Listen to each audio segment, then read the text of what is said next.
Hey, everyone. Welcome to another episode of the Managing Partners Podcast. I'm Kevin Daisey, and I'll be your host.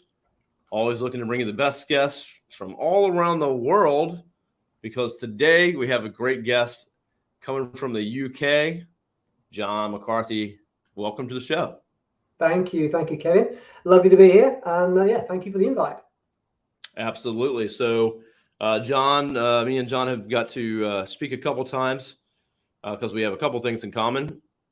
And one of those things is helping law firms grow.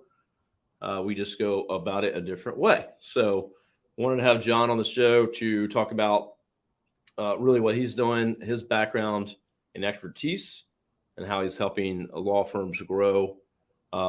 Mainly he works with firms around the UK, but has quite the network here in the US as well. So yeah, John is excited to talk to you about what you're doing, what you're seeing. And I know we can have a lot of back and forth conversation because I see similar things on my side. So yeah, let's kick it off by telling us where you're from and a little bit about you and your background. Cool. Yeah, thank you. So I'm John McCarthy. I'm a profit growth coach. My speciality is with law firms. I'm based in Taunton. That's not Taunton, Massachusetts. It's Taunton, Somerset, which is in the west country of southwest of UK. So you're much closer to the lovely coast than I am. I'm about an hour and a half from surf in either direction, and you're just a few minutes. I'm super jealous about that, Kevin, actually. But nice part of the world. I'm in a little village outside the town of Taunton. That's about 60,000 population, I think. But I'm back onto fields. And over there is Exmoor, it's a big hills, and then the sea's the other side of that. So it's a lovely part of the world. If you go further west from where we are, you get into Devon and Cornwall, and they speak funny down there. And it's a bit closer to America too. But Plymouth is in Devon. That's kind of one of our nearest cities. That's where the Mayflower went from all those years ago on the way out to America. So you guys here we are here. Yeah, that's the reason you're there. It's absolutely. Yeah, but I'm John McCarthy, Irish descent, and I've already spoken to a couple of McCarthys in America. I think McCarthy. I read recently, reading to my boys about it. I think there's more McCarthys in America than in Ireland now, which is not a surprise. But yeah, it's fun. I love living here, and I've connected up with the American market, the American people up there about 18 months ago. It's just really fun connecting Americans. You've got a different attitude to us Brits. You just kind of get on and do stuff rather than not even talk about it. We're a bit too reserved over here sometimes. Well, for everyone tuning in right now, just so that you got it, John's website is below. If you're listening on audio, it's Summit Businesses. So businesses plural. So summitbusinesses.com. Great.com, by the way. You can check him out there on LinkedIn as well. That's where we connected, and he spends a lot of time there. I will share this all again at the end of the episode, but if you go to LinkedIn, it's John McCarthy Summit all together if you want to search for him like that, or if not, just search for his name and probably filter by location, and you can find him like that. So if not, DM me, message me right here, comments as you see this episode on LinkedIn, and I will connect you with John. So John, tell us a little bit about your background and what you're doing now, and how you got into working with law firms and owners specifically. Yeah, sure. To get their businesses, go in the right direction. Yeah, sure. A super quick potted history. My teenage years, I was very, very into my fitness, very competitive. I couldn't see myself getting a proper job, and what attracted me most was the military. And being very competitive and very fit, I wanted to join what I consider to be the best unit over here, which is the Royal Marine Commandos. So since the age of about 14, I was training, physically training very, very, very hard. I used to cycle about 22 miles to school there and back each day. So I was up to 45 miles on a bike 5 days a week, just through the 2 summer terms. Uphill both ways. Sorry? Uphill both ways. Uphill both ways. It seemed like that by Thursday. But yeah, really fit. I came actually, happened purely by chance, living in Taunton now at 4D Commando. I came here at the age of 16. I was the youngest person there by far, but was the fittest on the intake. About just a week with the Marines, and I went through to selection, or assessment, I should say, passed the assessment for the Commandos at 17, 18 for a commission. for an officer. So passing it first time is rare. I think only about 2% actually passed the assessment, and I passed it first time, which is rare, and I passed it as an 18-year-old, which is also rare too. So I was over the moon. For me, I wanted to get out of home. I wanted to go forward in my life, and that was everything I'd always wanted. I worked super hard for it. But life sometimes have different plans.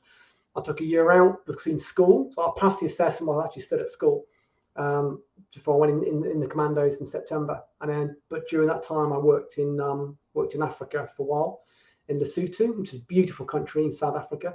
While I was traveling around South Africa, just a few weeks before due to come home, I was at Durban Bay, which is a beautiful area. And I was running down the beach, and sun had already set. And I'm sure living near the coast, you don't go in the water after dark because that's when sharks feed. We don't get sharks here, so we do go out night surfing sometimes. But not in Africa. Not in Africa. But I've been for about a 10-mile run on the beach. I just ripped my shoes off, ripped my top off, went charging into the sea, and then dived into the water and then slammed straight head first into a rock. Hyperextended my back really badly, knocked myself out probably for a few seconds, but cut my head open really badly on the rock, so there's a lot of blood. I came to, I couldn't move my legs.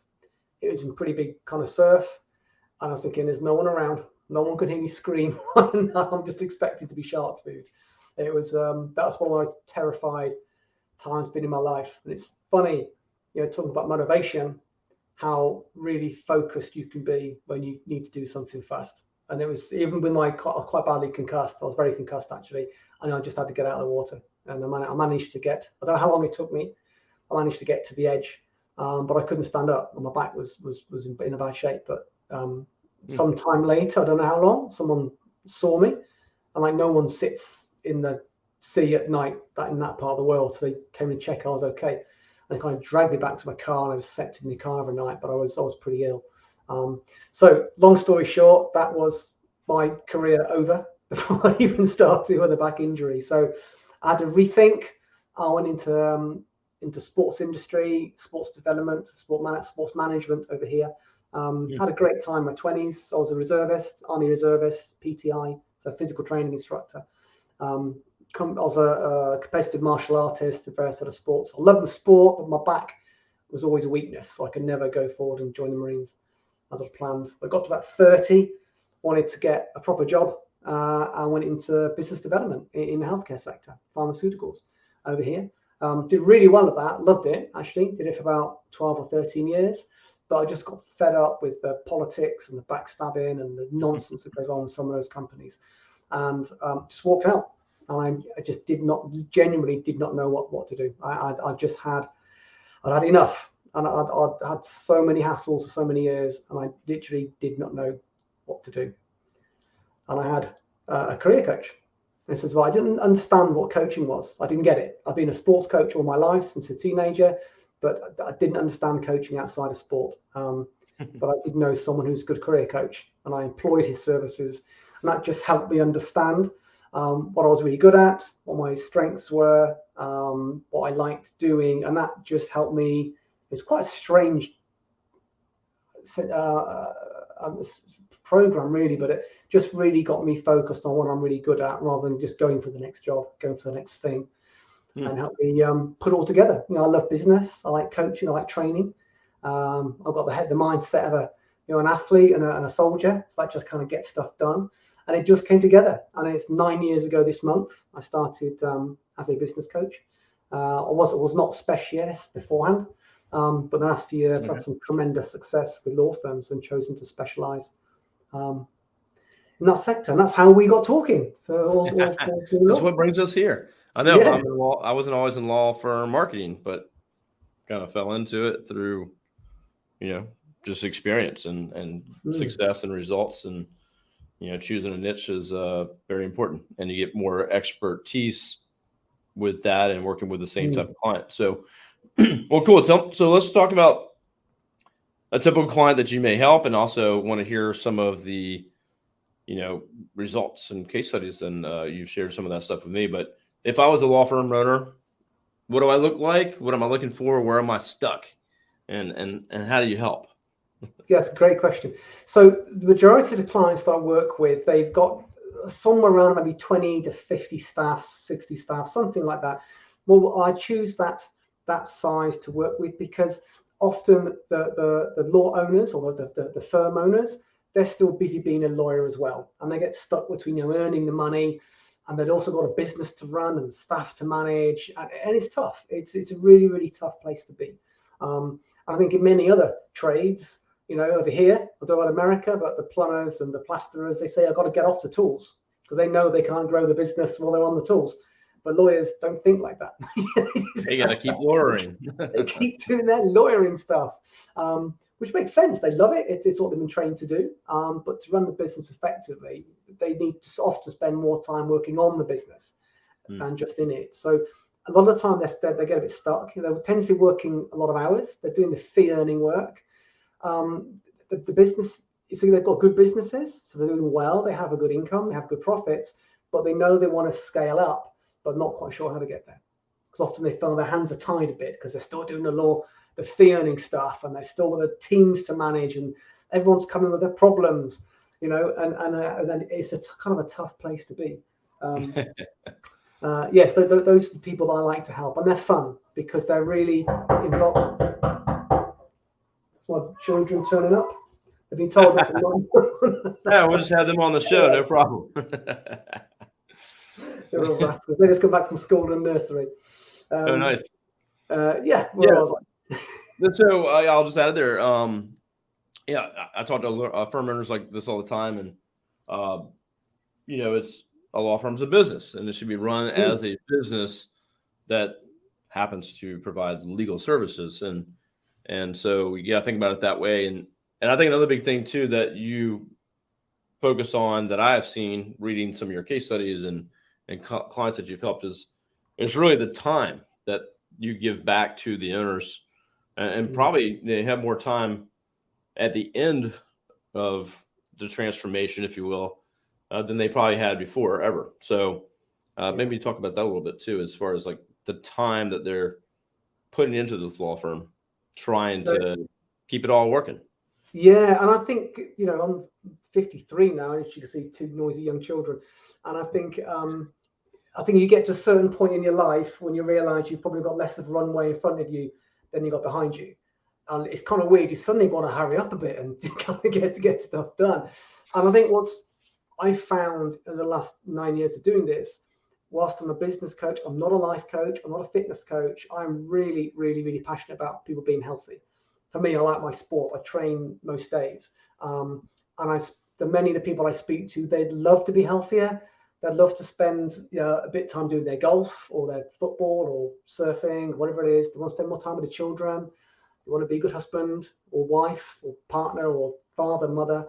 And I think often for all of us, our business can really, really take over. And a lot of my clients, they were working 80, 90-hour weeks. They were flat out, not exhausted.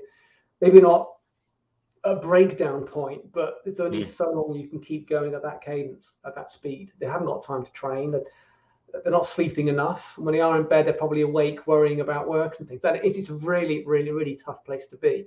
And I think, we often think, I haven't got time. I haven't got time, because I'm so busy doing this. But unless you change something, nothing's going to change. And what the very first thing I help a lot of my clients do is just get really focused on the most important things. And it's amazing how many hours you can drop, even in 6 months. You just learned. Sometimes it's delegation. Sometimes it's just stopping doing certain things or doing the stuff that's making you profit, not just keeping you busy. I've worked with former Olympic athletes who now work in the law firm. I've got clients of mine, something like 12 marathons, 20 marathons in the last 5 years since working with me. He was doing 80, 90 hours a week before. He's done like 20 marathons since then. And it's really good. I love, so you can see the buzz on my face now. I love seeing them getting that time back and having fun to go training, to go to events, to have a lot more fun with holidays and time with kids and everything else. It's really important having time. Yeah, I think we, I own businesses and myself, and it's all the things. Everyone wants to be healthy. They want to do all the. Everyone knows what they should be doing, and the right things to do.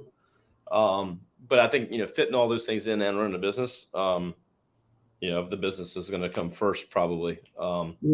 And you try to fit everything else in. Like I was at the gym this morning at 5:25. But when I get home and try to get ready, then I don't have time to do like reading, which I'm like, well, I like to read every morning, but okay, I got to pick one. And pack a good lunch or have food prepared for the day every single day can fall by the wayside, or getting home early, spend time with the kids, go to the beach, go surfing. So there's all these things that you want to do and you have good intention, but the business can just completely take over. Absolutely. And I definitely see that in law firms. So massively in law firms. And I think the thing I would say is no one teaches lawyers to run a law firm, really. Rarely. I meet some that are really good.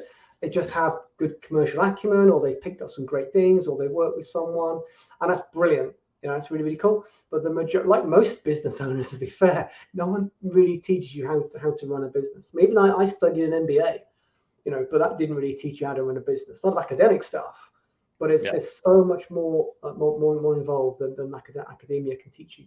But interestingly, my best client, my most successful clients, they were all working 80, 90 hours a week. And in 6 months, 6 months to a year, they've halved that, and their businesses have just gone through the roof. Well, let's give me a story of a client that you've helped and kind of the results you've gotten based on kind of where they started to where they ended up. Yeah, so there's a law firm over here. I met them, the business owner. He was 80, 90 hours a week, every week, working evenings, working weekends. He had 2 children. Now, this is the interesting thing. From an outsider, you'd say that he had a successful business. He had 20, 30 people working for him, about £200,000, so that's pounds, but also that $250K profit per year. So kind of doing okay, but he was growing the business at about 10% every year, but the costs were going up in line with the revenue. So he's working harder and harder, but he couldn't actually get any further forward. And he admitted to me recently, I started working with him in 2016. He said, I hated my business. I absolutely hated it. And that's a powerful word to use. Because once you're in a business, you can't just say, do you know what, I'll go and get a different job. Because you've probably got debt into the business, maybe personal debt might be tied to it. You've got people's jobs to think about, and you've invested so much of your time, your soul into it. To get up and walk away, it is a tough option. So yes, he was in quite a bad way actually. But that client went from 80, 90 hours a week and about 200K profit to, well, in 3 years we hit £1 million profit in dollars, in pound sterling, and he's in 2 years later, 2 years after we started, he was able to take 3 months in New Zealand on holiday with no laptop and no phones. That's awesome. That was his big dream, to take 3 months off without phones, without laptop. They always wanted to go to New Zealand, but they knew they couldn't go because they'd always be on the phone or doing emails. And of course, they're 12 hours opposite time from us, so he'd be working all through the night. So he just couldn't go. But 2 years later, he did, and he didn't have to bother with emails and phone calls. Since then, he's grown that business at around about £1 million profit per year. He's recently had private equity come in. I can't give exact numbers, I'm not allowed to, but they have valued the property, let's just say between 10 and 50 million. And he's sold a percentage of that. So he's a very wealthy, very happy man. Thanks to John. All right. Yeah, we're good friends. So the next few years, they're building it again to sell out the remainder of the equity. It's going to be a nice 9. Okay. Interesting. And yeah, obviously, if you're a law firm owner, obviously that's what you're looking for. Your business should be working for you. It should be making you money. It should be affording you to pay your people and take care of them. And so, it needs to be run like a business and knowing your numbers. Are you knowing your profit? Are you growing the profit? Are you profitable? All the time, I interview attorneys all the time before they become clients of ours. And I ask them a lot of this stuff. What's your revenue? What's your average client worth value to you? How many leads you get last month? What are the quality of those leads? Blah, blah, blah, blah, blah, blah, blah. And rarely do I get someone that has all that. Like, you can tell they just saw that report that morning. And so, yeah. but that's rare. A lot of attorneys are, we have some small ones that they're stuck to their desk. They usually can't make it to meetings. We have to reschedule over and over and over again. And you can just tell that they don't, they're just tied down. Yeah. And it's really hard to just say, well, marketing is going to help you. I'll get you busier. Yeah. That might hurt.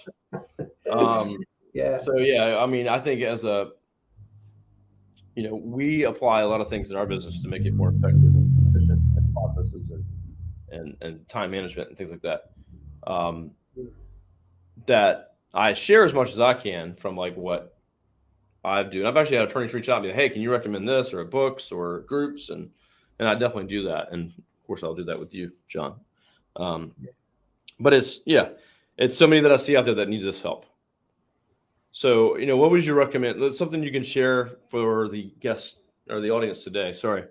Things that they can do, things that they can look at doing. If they don't reach out to you and employ you, what are some of the things that they should be looking at and things that they can do to apply to help them right now? Yeah, I'll cover three things. I mean, there was two things that my client did. I'm not going to say his name. I'm not quite sure what I can share now that the private equity investors have been in. But when he first left our first meeting, he went back and he said to his office, right, all our marketing that we're spending, they were spending several thousand a month, how much of it can we test and measure? And they said, none of it. Right, stop it. We'll learn how to test and measure it, and then we'll start marketing again. So that's the first thing. And he knew, talk about his numbers. He really knew his numbers. And it just happened to be Google Ads was where a lot of his business came from. So they built that. I think it's like 1 to 10 now. For every dollar spent, 10's coming back in. But if we find it and refined it and refined it. So that's the first thing. You've got to know your numbers in terms of marketing, and you're the guy to help them with that, Kevin. But the second is, and we had this conversation before, stop thinking about revenue and start thinking about profit. There's three things to think about in a business. There's revenue, which you like to talk about because it's fancy, but revenue is the turnover. Revenue is vanity. And there's profit, which is the most important thing, and that's your sanity. Then it's cash flow, which is your reality. So if you think about the types of work that some forms that law firms are doing, they might have, say, litigation or personal injury. That might give really good turnover, and it might even be really good profit, but you don't get paid for 2 years. So how are you paying the team in the meantime? And that's one thing. But there's something else, like we call it conveyancing and property. I don't know what you call it there, but it's when you're doing the transactions for a property. Again, it might be fairly low in revenue, but it's pretty quick cash. So you've always got to think about your business. I need cash every month. Where is my cash coming from? So when you're doing marketing with someone like yourself, I need to think about my cash flow. I need to think about my profit margins, but I might also need revenue as well. Revenue is kind of the third thing to think about, which is going to give you kind of the turnover. But cash flow and profit, know your profit margins. And there's a few things. One is looking at an 80-20 rule, would be a great example for what you do, Kevin. Where's 20% of your profit coming from? Let's look at your departments, the types of clients in your departments and your avatars, which are your most profitable or fun to work with clients per department. If you just did loads of marketing, you'd get loads of inquiries, but who says you actually want them? Do you want loads of low profit work, or do you want to get loads of, or even less work that's more profitable? Good point. So that's the thing. Think about profit. Don't just think about revenue. That's the key thing. And the other thing I would say, they can start doing now. Do you know what? If I can find mine, I'll share it. Here it is. Here it is. Here's one I made earlier. It looks terrible, I know, but who cares? It's my time log. And it's really, there it is. It's broke down into half-hour slots. And I'm just looking at what am I doing for every half an hour. And wow. It's amazing when you do that. It's annoying to do it, but you go, what have I just done for 2 hours? 2 hours. What was I doing? Because we can so easily get pulled into meetings or people knocking on our door, those phone calls or whatever it is. The first thing to do is just once you know what you're doing, you can see where your time's going. And then what's the few things I can cut down on, or kind of cluster things together. So I always group things together, it makes you more efficient. But simplest thing, just go away, do that. honestly. Time management is I mean, I struggle with that myself, but that's so huge. There's actually that's a great exercise. And the thing is, there's also things that you got to do versus the things you want to do. You tend to be like, I don't want to do that, so you put it aside, and that kind of eats at you. There's a book that I read recently. I was flying to Florida for a meeting, or I think maybe to see some employees or clients or something like that, and it was Detox, Declutter, Dominate. Was the name of the book. Okay, so yeah, anyone wants to good book. But one of the things that they had in the book I thought was interesting. They do mention the 80-20 for your time. But one of the things they were like, the chapter was like called, actually I have it written in here, earn $1,000 per hour, at least 1 hour a day. And it expands into more like up in like $10,000 per hour work. And so it's, you make columns kind of like what you showed there. And it's like, what do you if it's $10 an hour, you would pay someone only $10 an hour to do it. Make a column. And then $100 an hour, and then $1,000 an hour, and then $10,000 an hour. And so where are you spending your time? And you need to at least put your time into the $1,000 bucket every day for a little bit of time. And they say just an hour. And then the $10,000 work is like you're speaking on a stage, or you're at some events, or you're doing something that's going to propel your firm further by doing big things like that, being out and about. So it's really, what is all the crap you're doing all day that's $10 an hour work? And guess what? Hire someone at $10 an hour to do it. Find a VA, get an assistant, something. So it's exactly that. Great. I use a very similar tool. We do the log, and maybe put a dollar sign or pound sign on all those hours. Red, amber, green it, whatever you'll do it. It's like being a hairdresser. If you owned a hairdressing salon, or spent all your time cutting hair, then you're only worth, what is that, $30, $40 an hour or something. If you're the salon owner, you need to be employing people at $30 an hour. You do the marketing, you do the meet and greeting, you look for expansion. Exactly that. It's really important to do that. Yeah, so I thought it was really cool, but a good book, Detox, Declutter, Dominate. Very just easy, practical. I think it's like a 7-step, really easy read. I think I got the audio book even, but it was just little things like that, and right in line with what you're kind of saying, just to get you started. If you're stuck and you can't move and you don't know what you're going to do, and here's the thing: I find I talk to attorneys all the time that they can't afford to hire us. And they're stuck and they're not growing, and they have like an assistant, but the assistant becomes the bookkeeper, the receptionist, and they get stuck right there. I see those duo teams all the time. One attorney, one assistant, and then they've been doing it for 20 years, and they're coming to us about marketing. It's like, there's a lot of change that has to be made probably first before you can effectively market. So it is, and that's probably the hardest size to grow. I think when there's one of you or two of you or three of you, it's a big percentage of growth if you take on one person. It's a big chunk out of your revenue. If big risk. Big risk. Although another client of mine, all these case studies on my website, by the way, so do go there again. Adam Thompson, that's it. Go on my case studies page or client successes. Adam, we're good friends. I'm 5'6" on a good day. He's 6'4". Used to play rugby for England. He's a big unit. He's a real one of those guys that just goes. But when I met him, he was turning over about 40,000 and working 80 hours a week. He now does more than that a month.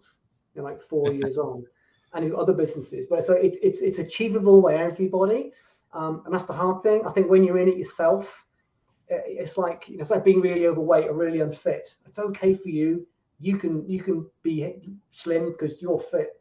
So what only you can do something, and it's really hard, whether it's for health or business. We feel we're kind of feel we can't do anything, and it always is. It's just start with little steps. Well, I'll add on something that also covers what you said. I try not to say the words time management because you can't manage time. It's about self-management. And I think about time is one thing. So recently, I've not been too well recently. So in the mornings, I'd have loads of time, but I didn't have any energy.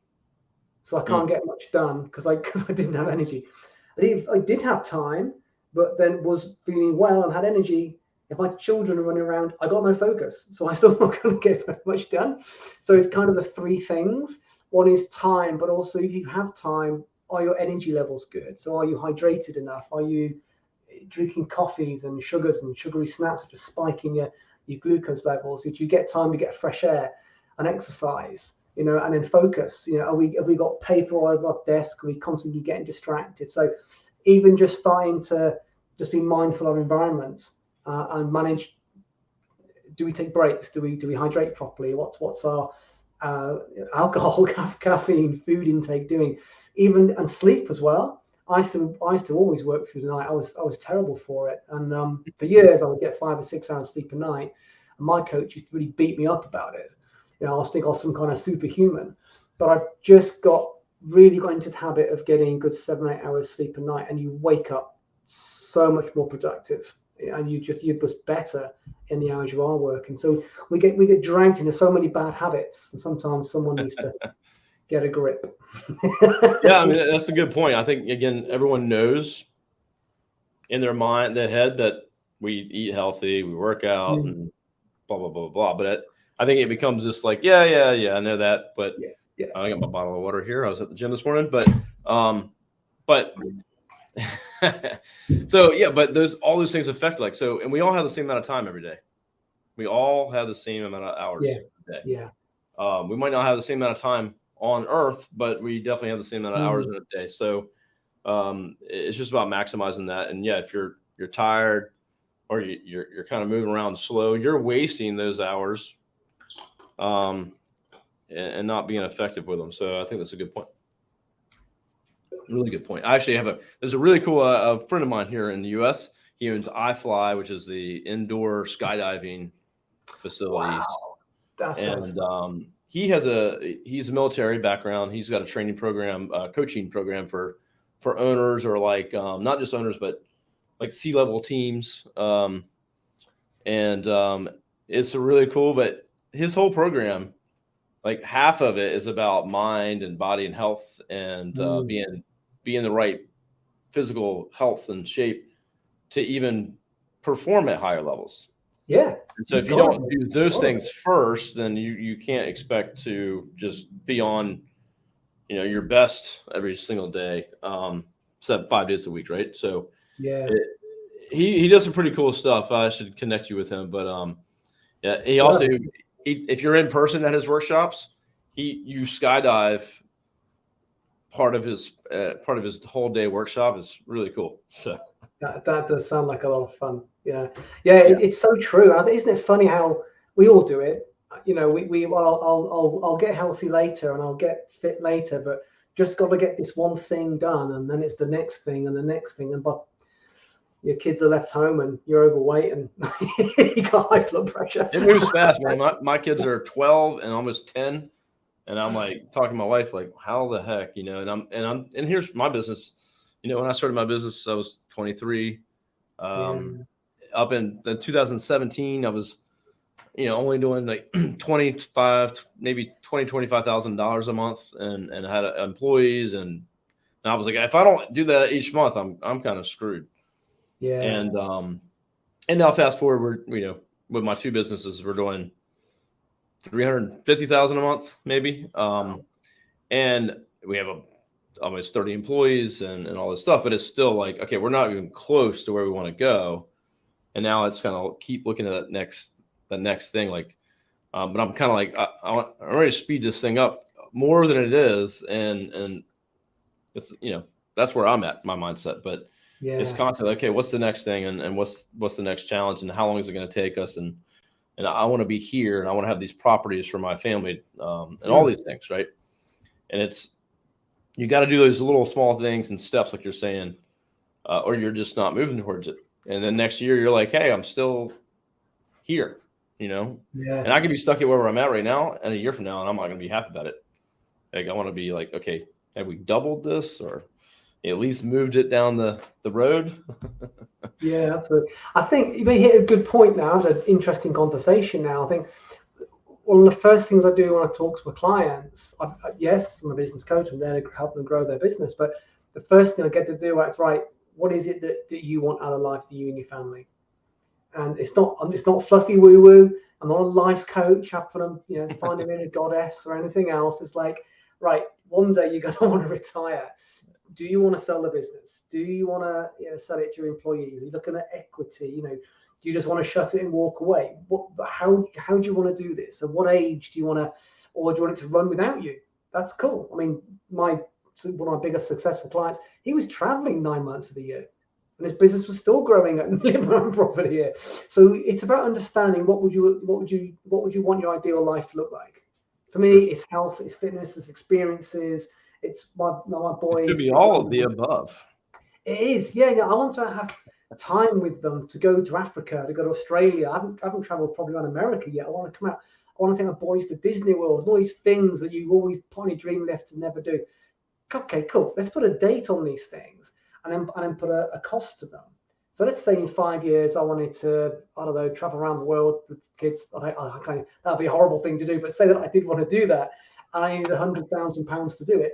Okay, so between now and the next 3 years, I need to get £100,000 of cash to do that. And my business has to run without me for a year.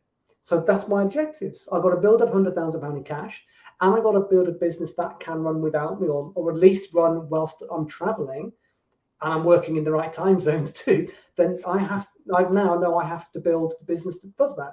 And if I want to sell it for, let's say, £10 million in 10 years, okay, what does a business need to look like to be worth £10 million in 10 years' time? So you get the personal goals done.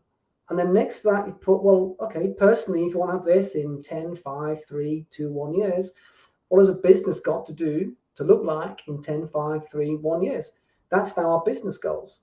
So now we build a plan to make it happen. And it's great because you're not just building a business for turnover's sake. Mm-hmm. You're building a business to give you a lifestyle that you want. And on those, we break it down to 12-month goals and even 90-day goals. We have 90-day action plans. So every single week we're doing something. And I always ask or recommend my clients also have a health goal as well. And that might be just only get blind drunk once a week, or exercise 3 times a week, or 1 month this weekend of my children go mountain biking or something. So I always want, it could be sleep properly. Sometimes it's just as simple things like that. One of my clients some years ago, his personal goal was to finally get around to getting a new kitchen for his wife. He kind of saved his marriage.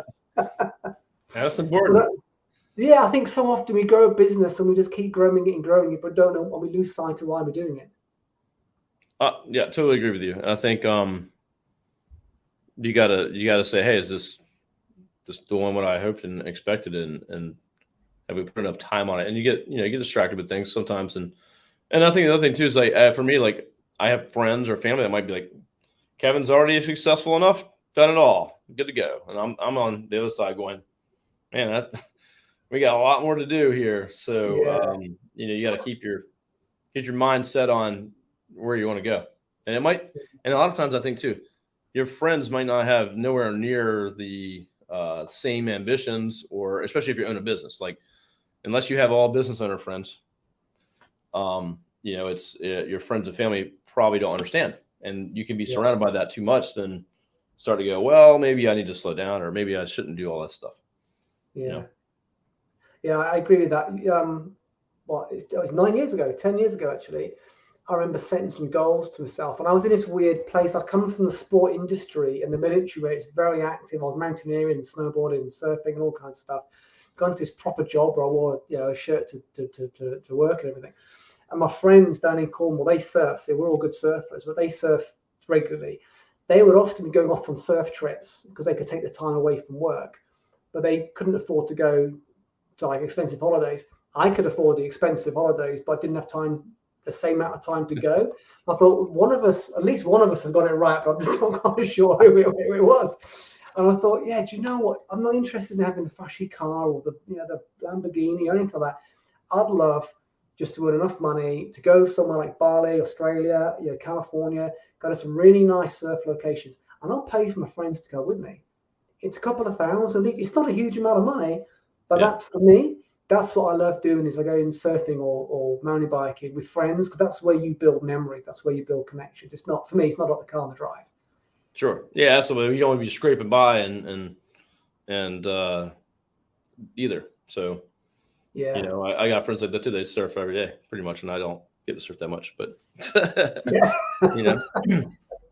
my goal is to be like, now I can go. I'm done. So. Yeah. Well, cool. John, I appreciate you sharing today and how you're helping clients and what they can do. And with these lawyers, if they're stuck or working too much, I run a business just like a law firm. It's a business. And you too. So I think anyone listening, if you're looking for help or if you have questions, reach out to John, connect with him or me, and I'll connect you too. And as always, I'm here to help as well. So if you have any questions about business or law firms or marketing or anything like that, I'm happy to share what I know. And I've interviewed a lot of law firm owners, so I've learned a lot, and a lot of what John is saying is true. And especially the ones that I know that are very successful, they have found outside expertise and brought in experts to help. You can't just expect to hire people in your local community that are going to be help you grow and build this massive law firm empire. And so it's find people, put people around you that can help, find experts.